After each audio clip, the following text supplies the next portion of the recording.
from St. Louis Public Radio. This is St. Louis on the Air. A good food is an international language. As long as it's good food, nobody's going to complain.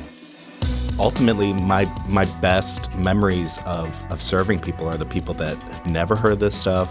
And when they try it, they just love it. I'm very proud of who I am. Very Asian all day long.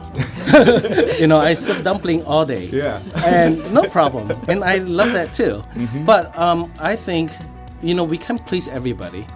But we should always proud of who we are. And that's part of our culture. And education. I'm Sarah Fensky.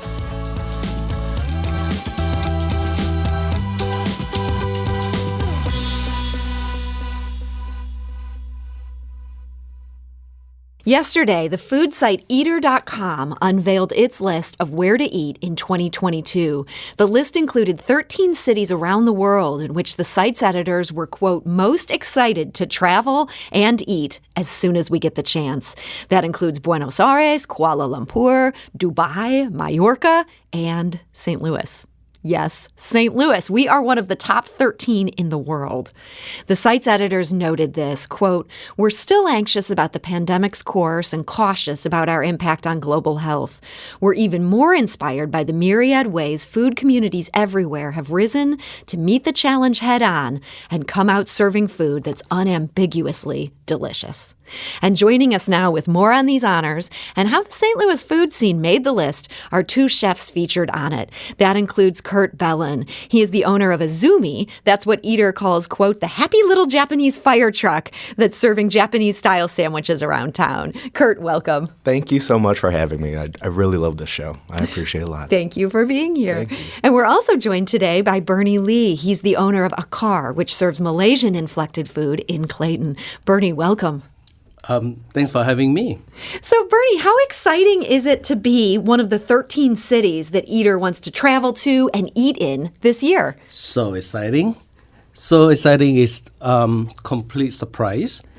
And we're looking forward to working with and present Malaysian cuisine and, our cuisine to the world. To the world, yeah. To the world, yeah. And maybe also to St. Louis. I feel like as much as this could bring people here, it can also be something that inspires St. Louisans to get out and maybe explore something beyond the tried and true. Kurt, do you see some positive impacts coming out of this recognition? Oh, yes, absolutely. Because I think St. Louis has this kind of this short man mentality sometimes that's really unfair. And I think that we should just appreciate all the different things just down our street in our neighborhoods. And it's oftentimes these wonderful restaurants and establishments that are world class that are just down the street. And when you say short man mentality, I feel like that's an expression maybe I've heard my father say sometimes. You mean by that we have an inferiority complex? I think so. I mean, and just to be really fair and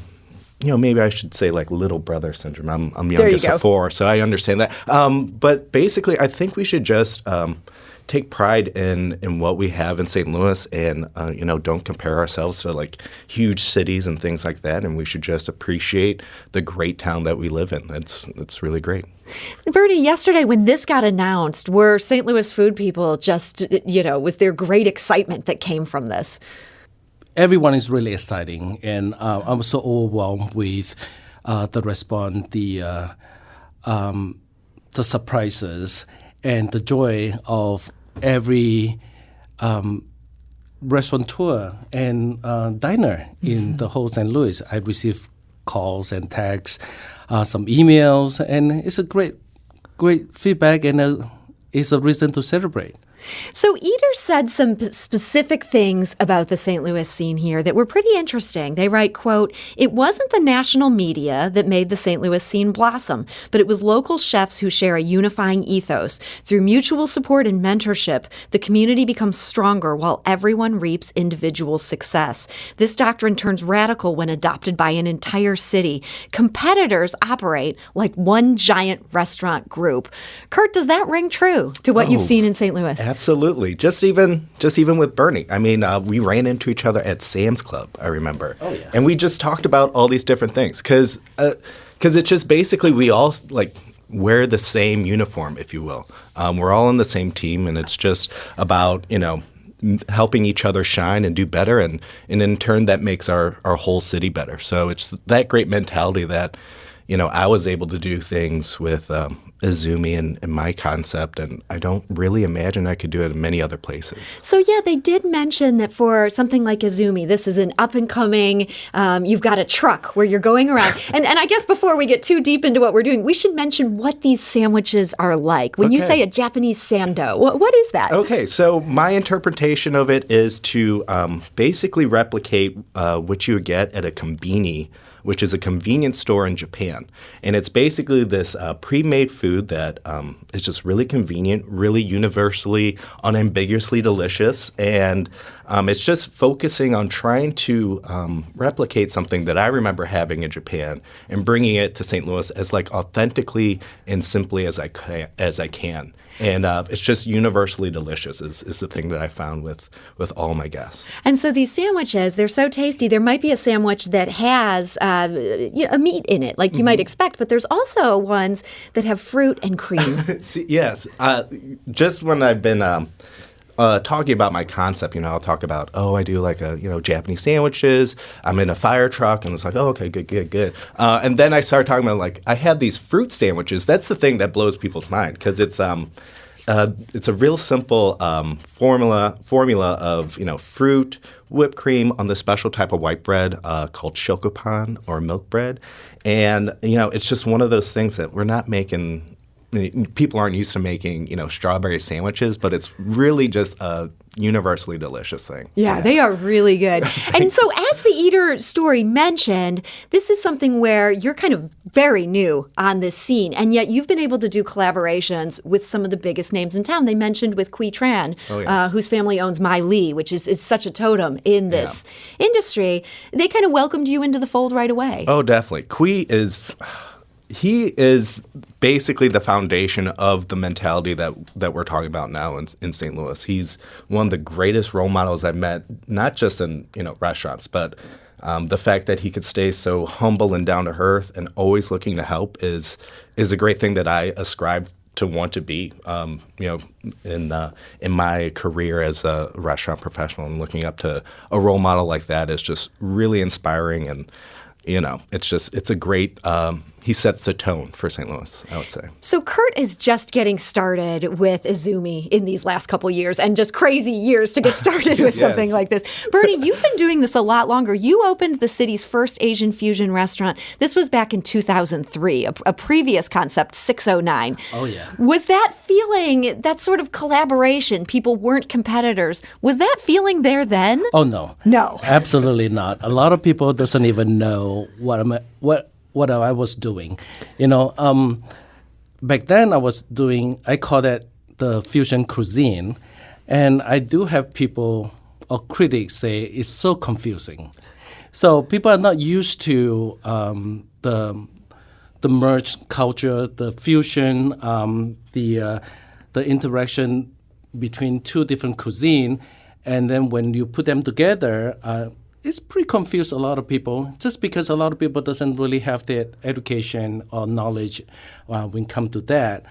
People are so used to, the classic. Mm-hmm. Let's put it this way. People wanted to maybe have their Kung Pao chicken, and they just assumed Asian food was Chinese food. Oh, yeah. Yeah, people think Chinese food, Asian food, Japanese food is all Asian food. Let's put it this way. So wherever they go, they're expecting the same thing. But throughout the year, through the social media, people really have a better understanding about the difference between different types of cuisine that differentiate from Japanese, the Thai, the Chinese. Me, in the other hand, from Malaysia, I grew up in a big melting pot. Malaysia is such a big melting pot culture. We have Malay, which is Muslim, Chinese, which is Buddhist, Indian, which is Hindu, and we all live together. Mm-hmm. And because of that, the food culture are completely cross cross-minded. Yeah. And then, you know, like I keep telling people, as I was growing up, you can walk out the house and have over 100 items as breakfast to choose from. Yeah. I mean, this is an amazing food scene in Malaysia. Oh, yeah. And that really built a really strong root for me as far as come to Akar.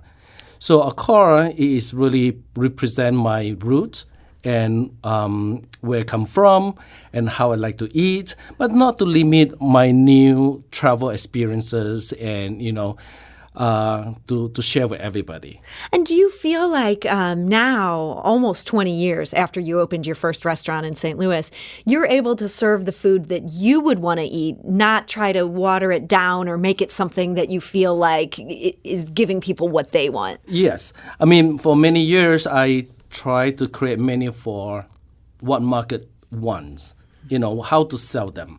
For Akar is truly a menu for me, how I like to eat. So, and I'm very proud of it to showcase my culture and what I love. And are you getting a response where Clayton diners, St. Louis diners, they're on board for this journey? Oh, yeah, absolutely. The response really overwhelmed. The people really have when people come to Akar, everyone really have an open mind to try to experience the dining with us. You know, try to understand the spices, the experience, and which I love to do and educate. So Eater said this. They had a list of 26 essential St. Louis restaurants. Both Izumi and Akar are on this list. They said, quote, in a restaurant scene that's not only impressive but expansive, diners spread the love, never reserving enthusiasm exclusively for James Beard winners and Michelin stars.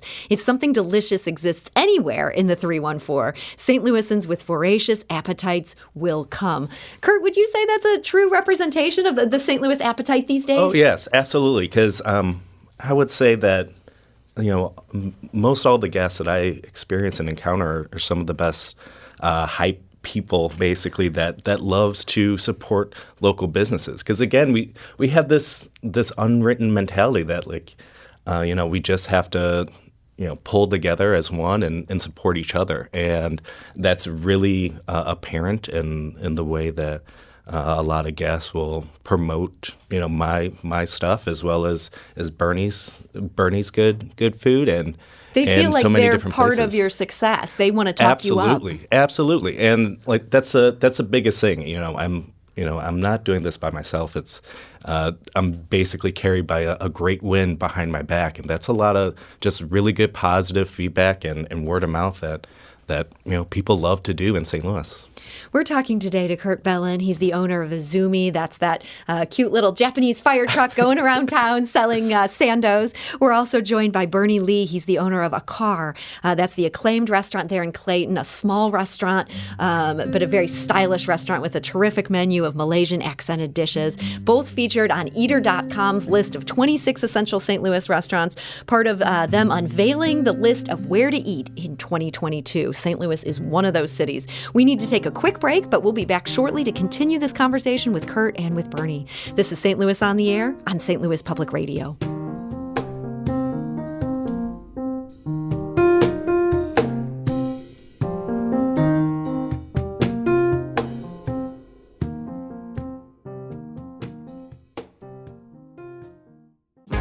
If you have a smart speaker, you have access to the entire world of NPR and St. Louis Public Radio. All the latest news and all the captivating stories. Activate our voices with yours by telling your smart speaker to play St. Louis Public Radio.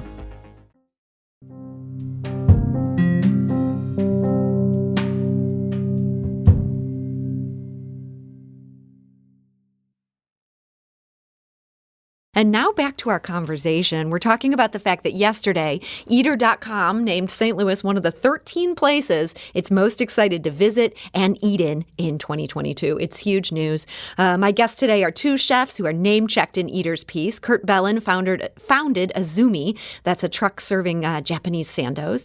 And Bernie Lee is the chef and owner of Akar. That's a Malaysian-inflected restaurant right there in Clayton. And so we've been talking about the St. Louis restaurant scene, just a very collaborative place. Chefs, restaurateurs, all working together, don't feel like competitors. St. Louis diners really seem like they're along for this adventure. And yet, it seems like maybe there's also some outliers. St. Louis kind of made national, maybe even international news over Christmas. KSDK anchor Michelle Lee heard from a viewer who was upset when she talked about eating dumplings for the holidays. And the caller said, quote, she was being very Asian, talking about Michelle. She said, I don't know. She can keep her Korean to herself. I think hearing that threw a lot of people for a loop. Kurt, I'm curious to hear what your reaction to that was. Unfortunately, it's not anything new. But one thing I really want to emphasize is, again, it's an outlier. For 99 people that love Japanese cuisine and want to get into it, there's maybe one person that is very stuck in their ways, I'll say, and ultimately, just learning how to address those folks with an open heart and just trying to, convince them otherwise is kind of all I've sought to do throughout my life with different interactions like that. Because honestly, it's maybe not as malicious as it is just ignorance, and so, fighting, ignorance with hate and distrust is maybe not the best move that I would want to do, and it's just just taking the chance to shine a light on something and convince hearts and minds sort of thing is kind of the route I really focus on. I agree with him. However, I think it is kind of a good wake-up call for a lot of people. I mean, this is nothing new to me as well. But it could be a great example for us to really educate and take this on to different level. I'm very proud of who I am. Very Asian all day long. You'll own that. I love it. Yeah. I serve dumpling all day. Yeah. And no problem. And I love that too. Mm-hmm. But I think, we can't please everybody. But we should always proud of who we are.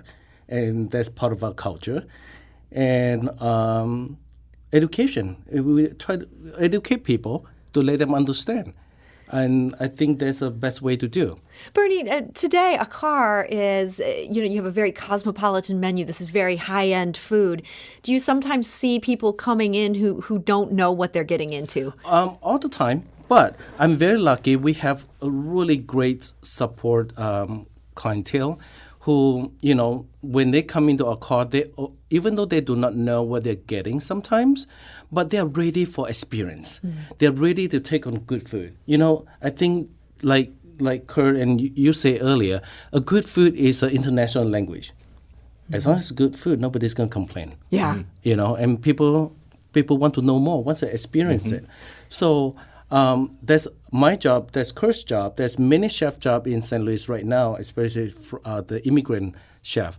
We are here to showcase what we know, our culture, and what our talent, and to educate, to interact with St. Louis market. And we are very, very lucky for the past few years.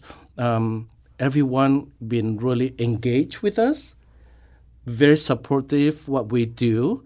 And I think St. Louis make the top list not only from the chef, is also from people from St. Louis. They are the one to make it happen. People are supporting these cool places. It's not like somebody's opening this great concept and then no one wants to go eat there. The diners are on board. Yeah, absolutely. It is exciting. We were talking about Quy Tran earlier, whose family owns Mai Lee. And when they first opened in 1985, they served Chinese food because their native cuisine, Vietnamese cuisine, they thought St. Louis isn't ready for this. And that sort of secret menu of Vietnamese food gained a real following. And now you go there, they still serve the Chinese food just as a courtesy to people who might still want that. But that Vietnamese menu, it dominates. I mean, there's page after page. And people have made that restaurant a huge success. They followed in where the family took them. So I feel like there's maybe a lesson there. This town was ready, and it just took having the chance to eat it. Oh, absolutely. Because one of the things I've heard from a lot of my friends when I'm starting this out, it's like, oh, you want to do this authentic, relatively unheard of Japanese cuisine in St. Louis of all places, and it's like, well, I don't think that's a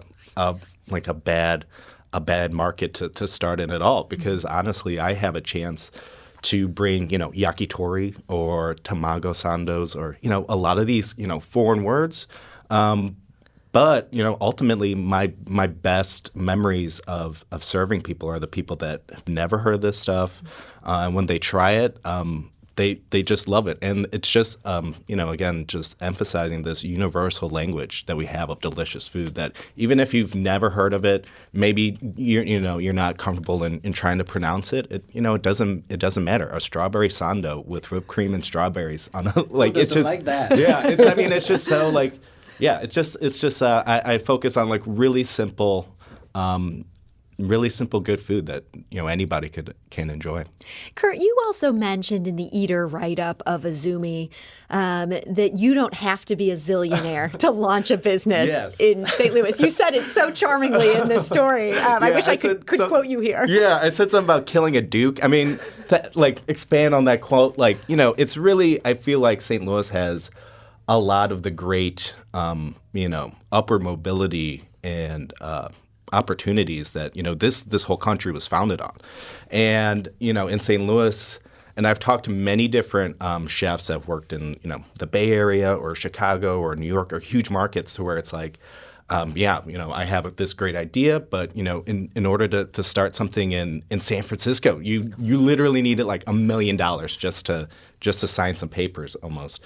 And in St. Louis, it's a lot more level of a playing field to where if you have great ideas, this is the town to do it in. And I'm not sure if I could have done Izumi in hardly any other market in America when I think about it. And I think St. Louis is just a great example of American upward mobility, I would say. Bernie, do you feel that same way? Absolutely. I mean, St. Louis has so much great potential for a great idea, a becoming chef, or businesses opportunities. And it's just because our, being in the Midwest, we're centrally located to all the big cities. And but there are more and more people are moving here in St. Louis now. And I totally agree with what Kurt just said. 100%. Mm-hmm. So now Eater has put the spotlight on St. Louis. Are you getting excited to welcome as soon as this pandemic ends? It's gonna end. Do you think we're gonna start getting international foodies coming here, wanting to follow where Izumi is popping up on any given night? Yes, that's the dream, obviously. Because I started Izumi because I love going to Japan. Mainly to, one of the biggest things is for the food. And there's so many people that travel, and the way we experience different places, locations are the restaurants and the eateries that you can visit in a city. And so, we all have that, I have out-of-town friends. We're going to go to, City Museum and then Pappy's and then Ted Drew's. That's always the thing. But, honestly, if you have a friend in town, there's probably 10 world-class restaurants that would, blow their hair back if they have hair. And that's just a really great feeling to have as a St. Louisan that, I want to show off my hometown and show all these great places off. And Bernie, you're ready to show off as well. Oh, yeah. I've been ready. In fact, for the past few years when we talk to when I talk to our customer, a lot of them are actually from East West Coast, some from Europe. They were really surprised how wonderful St. Louis food scene is. They were like, very common sentence that I get from them was that we were really blown away or surprised how much good food or good restaurant in this town. And, I'm very proud of it. I'm proud of myself and proud of everybody. And we make St. Louis shine nicely. You guys are definitely making St. Louis shine. This is a very proud week for us here. So if people want to see that complete list of essential St. Louis restaurants, that's at eater.com. We also have a link on our website, stlonair.show. It should give you the jolt of pride that I think we're feeling here in this studio. So Bernie Lee, chef owner of Akar, thank you so much for joining us. Of course, thank you for having me. And Kurt Bellon, owner of Izumi, thank you. Thank you so much. I really appreciate it.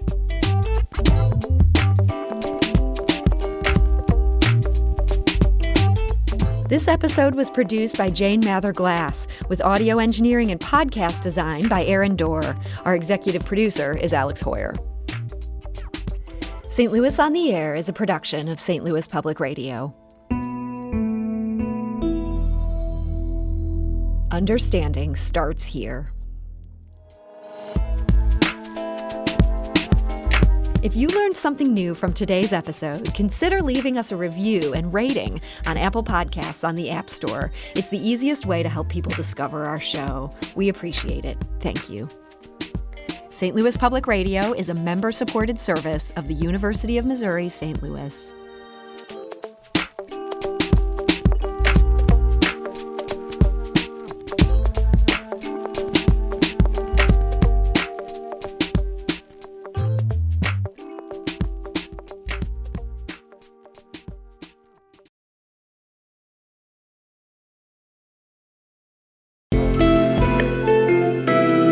The Gateway brings you the day's news from the St. Louis region and across Missouri. It also includes stories from the Illinois side of the river and our Metro East reporter, Will Bauer. In Alton, in Belleville, in East St. Louis, in Edwardsville, in Cahokia Heights, at Scott Air Force Base, I'm Will Bauer. St. Louis Public Radio. Listen to reports from Will and all of our journalists weekdays on The Gateway, on the STL PR app, and wherever you get podcasts.